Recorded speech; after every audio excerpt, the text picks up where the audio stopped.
Greetings and welcome back to Room 303 in our Chats with Emily, as we are calling our readings through the poetry of Emily Dickinson. We are using the Johnson edition. We are now at poem 254, Hope is the Thing with Feathers. And of course, at this moment now, we'll say it out loud, one of the most anthologized poems in all of the poetry of Emily Dickinson. I've given lectures on this one to high school students elsewhere. You can find it at learnstrong.net. But now we'll turn specifically to this poem and our study of this poem within the context of all of the other previous poems that we've studied. And in this regards, we're going to be looking at this poem much like we did when we looked at poem 239. And when this one was published in 1891, it was actually just titled Hope, although obviously Emily never called it that. Now, our assumption is that you've been following our stuff at learnstrong.net, down that left-hand side, Chats with Emily, our playlist. I'm hopeful that you've already worked through our set of introductory comments. I'm really hopeful that you've worked through the preceding 253 poems. And if you have, we just finished with 253, You See, I Cannot See. In so many ways, this poem, if you've done that study up to this point, you can couch this poem within the context of so many other poems. In some ways, we're back to poem 94. Angels, obviously, are going to be, in some ways, personified as birds. And we're back to this discussion of Emily and her, what is often referred to among scholars as her definition poems. Known as Hope is the Thing with Feathers.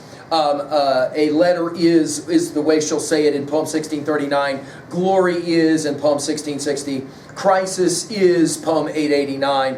Exhilaration is poem 76. Remorse is poem 744, and we'll even study in poem 915, her comment about faith is.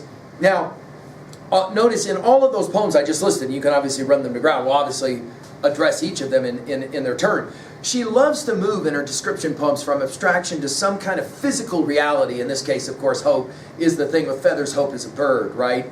And Emily, at 17, reported that at Mount Holyoke, her school, that she was considered one of those quote-unquote without hope because she refused the conversion experience that was expected of young schoolgirls, and she refused to do it, which much has been made of that as well. Let's just enjoy the poem. 44 poems of hers will use hope or some version of hope or hopeless. Hope is the thing with feathers that perches in the soul and sings the tune without the words, and never stops at all. And sweetest in the gale is heard, and sore must be the storm that could abash the little bird that kept so many warm. I've heard it in the chillest land, and on the strangest sea, yet never in extremity it asked a crumb of me.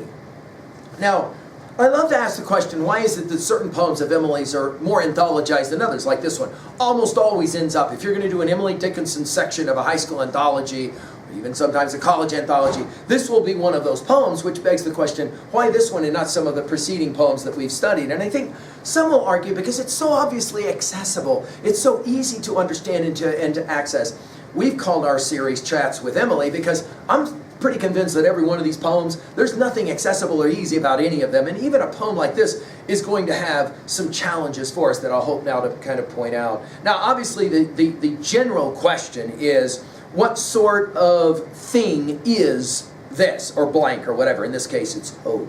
Notice she'll begin by saying that hope, quotation marks, is the thing with feathers. Now, this use of thing, scholars have studied this in the lexicon, and have pointed out that she uses this word thing in 115 different times, and it distills in 7 different possible meanings, depending upon the game that she's playing. Is it pejorative? Is it positive when she calls it a thing, for example? And why does she just say hope is a bird?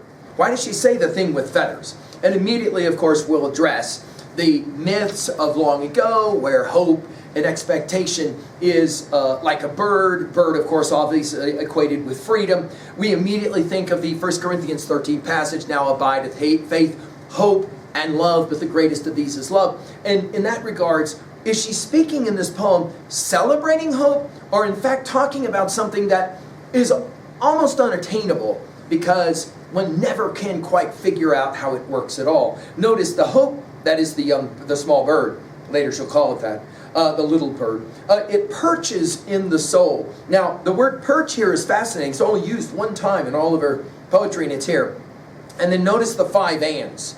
and sings the tune without the words. Now, many who have looked at this poem have not really spent much time asking, what does that even mean?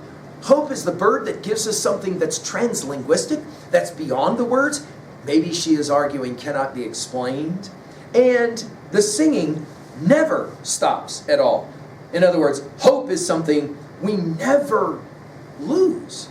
Well, of course, I mean, if you've read the preceding 253 poems, you know that Emily is constantly struggling with this question of, do you lose hope? Is it possible to lose hope, especially in the face of death or struggles, right?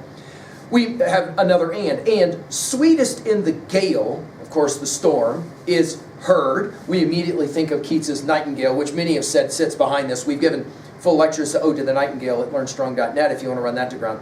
Notice all these words that contrast, sweet to sore. And sore must be the storm, a repeat of the word gale, that could abash the little bird. This is the only time she uses the actual word abash, although in poem 608 it will be abasheth for the only other use of it. That could abash the little bird. I told you about a use of the word little. 172 poems she'll use this word. That kept so many warm. And of course, note the rhyming here. We'll see feathers and words and soul and all no rhyming, but notice here it's heard, bird, storm, warm. And all of a sudden, it almost becomes like sing-songy after a while.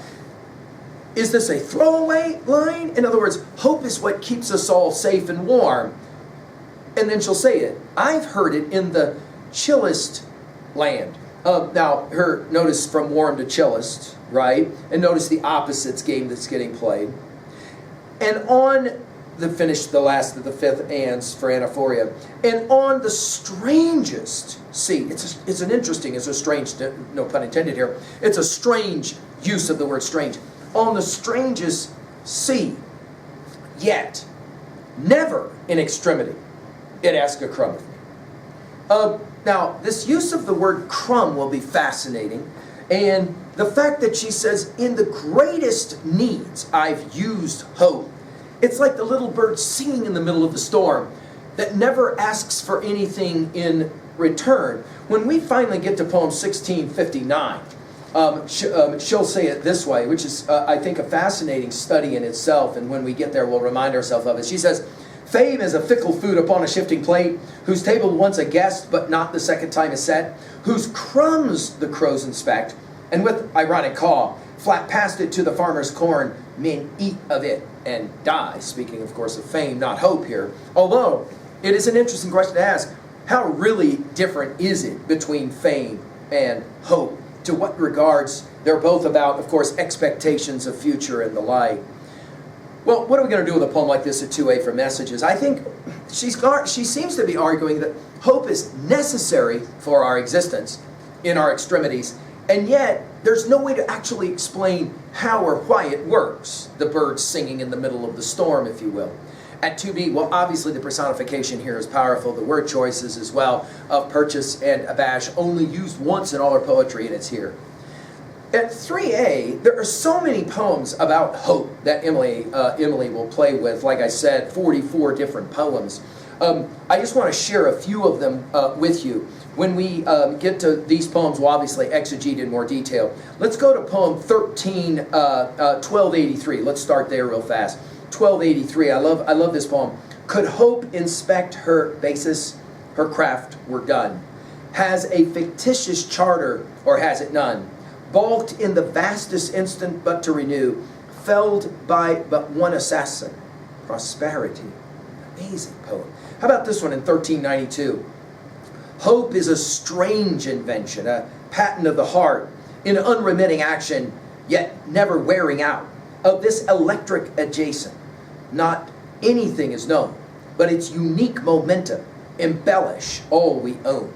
And I'm hopeful that you can begin to see how you can compare these poems. How about this one at 1547?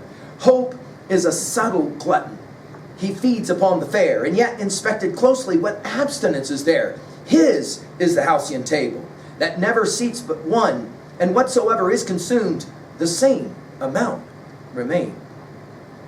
I like to think in comparison about poem 915. We're going to enjoy this one when we get there. Faith is the peerless bridge supporting what we see unto the scene that we do not. Too slenderly for the eye, it bears the soul as bold as it were wrought in steel. With arms of steel at either side, it joins behind the veil.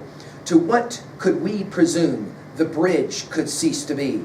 To our far vacillating feet, a first necessity.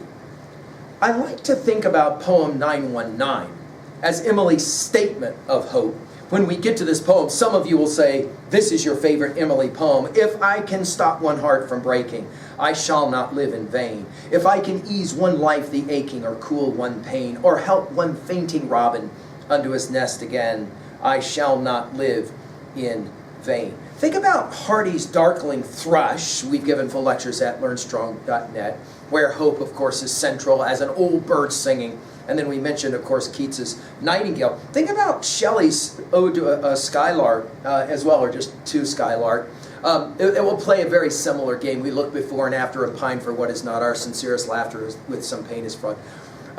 We've given full lectures on all those titles at learnstrong.net. Finally, to own a poem like this at 3B, how important is hope to you in your life? And to what degree have you realized you really can't give words to such an amazing thing like hope? Thank you.